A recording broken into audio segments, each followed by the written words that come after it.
After lengthy counts, the last council seat in the country has been filled in County Kildare, and independent Tom McDonnell, who's a builder from Newbridge, says that his victory is a stepping stone to the Dáil, where he wants to bring in incentives to get Irish women to breed more. And I found that our ladies, our great women, the great women of Ireland, who has the foundation of our state, are only having 1.5, 1.6 per ratio. And it's frightening. And what I was referring to is the girls to have more babies. Because you even look into Galway, the most popular boy's name in Galway over the last 2 years now has been Mohammed.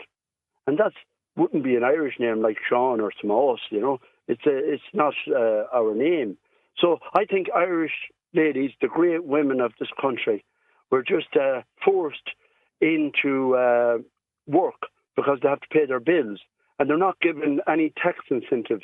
Like in Hungary, Viktor Orban gives tax incentives. By the more children you have, the more tax breaks you get. And is that what you would like to see introduced here?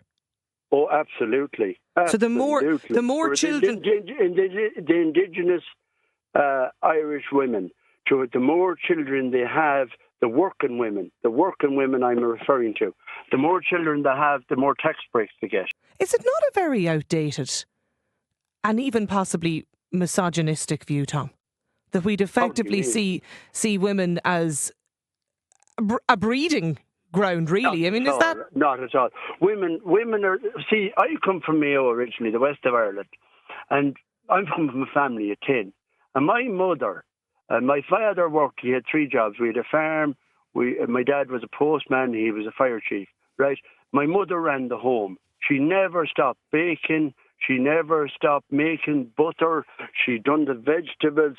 The women are the foundation of the state. Without the women in Ireland, the women are unreal. They're brilliant. But for most women, that is not our place now, Tom. Women are so undervalued in this country by our government. It's unbelievable. The women, only for the women of Ireland, we would have nothing. There'd be no Irish people here. You wouldn't be here. I wouldn't be here. Who's going to subsidise all of this? Well, we managed to get money to put people in all these asylum seekers places and all that. We'd no problem finding money for these refugees and all that. Could we not divert that money towards the Irish